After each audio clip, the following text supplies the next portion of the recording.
అవినీతి పార్టీ కుటుంబ పార్టీలు కాదు, ఒక ఆల్టర్నేటివ్ గా వెళ్తా ఉన్నాం.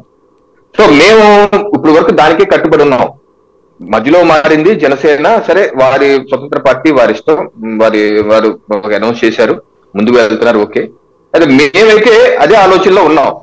అయితే ఇప్పుడు జనసేన ఇప్పుడు వరకు పవన్ కళ్యాణ్ గారు కూడా ఏం చెప్తున్నారు, ఢిల్లీలో ఉన్నారు. సో ఇది తెగవలసిన అవసరం, అది నా చేతిలో లేదు. అధికార ప్రతినిధిగా లేకపోతే ఈ రాష్ట్రంలో ఉన్నటువంటి ఎవరో మా రాష్ట్ర అధ్యక్షులు వారు కూడా పురంధేశ్వరి గారు కూడా ఏం చెప్పలేరు, అది కేంద్ర నాయకత్వం తెలిసింది. అయితే అది తేలేంత వరకు రాజకీయ కార్యక్రమాలు అయితే మేమైతే ఆపం కదా, మేము పని చేసుకుంటూ వెళ్తాం. అది చెప్తాం, రేపు ఎలక్షన్ ముందే చెప్పే వెళ్తాం.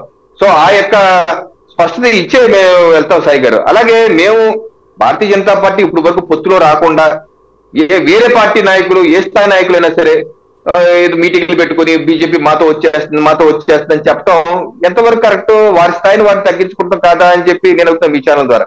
ఇప్పుడు గత 2 నెలలుగా కొంతమంది చెప్తున్నారు, ఇప్పుడు వరకు అయిందా? ఏం అవ్వలేదు కదా. అబాస్ కాలేజ్ ఆడలే కదా.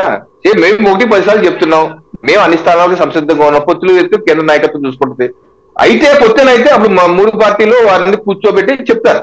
లేనంత వరకు వాళ్ళేదో భారతీయ జనతా పార్టీ ఆ సొంత పార్టీ అన్నట్టుగా వాళ్ళేదో మీటింగ్లు అనౌన్స్ చేసేటాలు ఇవన్నీ చేస్తే అబాస్ పాలవుతారు, వాళ్ళ యొక్క ఇదే గౌరవమే పోతుంది. సో ఇటువంటి చేయకుండా ఉంటే మంచిదని చెప్పేసి నా యొక్క అభిప్రాయం సాయి.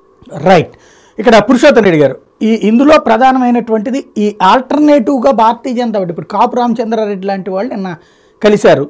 ఈ అసంతృప్తులు, అసమ్మతులు అదే పార్టీలో ఉండటానికి ఇష్టపడతారా? ఇప్పుడు పక్క పార్టీలో అవకాశం లేదు కాబట్టి తమ పార్టీలోనే ఉంటారా, లేదా ఇట్లాగా బీజేపీనో, లేకపోతే ఇప్పుడు బీజేపీ కనుక వీళ్ళతో కలిస్తే అప్పుడు ఏ కమ్యూనిస్టుల వైపుకు, కాంగ్రెస్ వైపుకు వెళ్తారా? అంటే నాకు అనిపిస్తుంది ఏంటంటే ఇప్పుడు కిరణ్ గారు చెప్పినట్టు ఆల్టర్నేటివ్ రాజకీయాలు చేయడానికి బీజేపీ చాలా మంచి ప్రయత్నం చేసింది ప్రారంభంలో, జనసేనని కేంద్రంగా చేసుకొని. ఎందుకంటే మాస్ పార్టీ కాబట్టి వీళ్ళు కొంచెం తక్కువ ఓటర్లు, తక్కువ సంఖ్య ఉన్నారు కాబట్టి. కానీ అది కంటిన్యూ ప్రాసెస్ నడుచుకుంటే ఖచ్చితంగా ఈ అసంతృప్తి వాదులకే కాదు, ఒక ఆల్టర్నేటివ్ ఫోర్స్ గా గెలిచినా ఉన్నా వీళ్ళిద్దరే కాదు 3వ వ్యక్తి కూడా ఉండడం భావజాలం వచ్చుండేది. కానీ పవన్ కళ్యాణ్ దానికి గండి కొట్టాడు.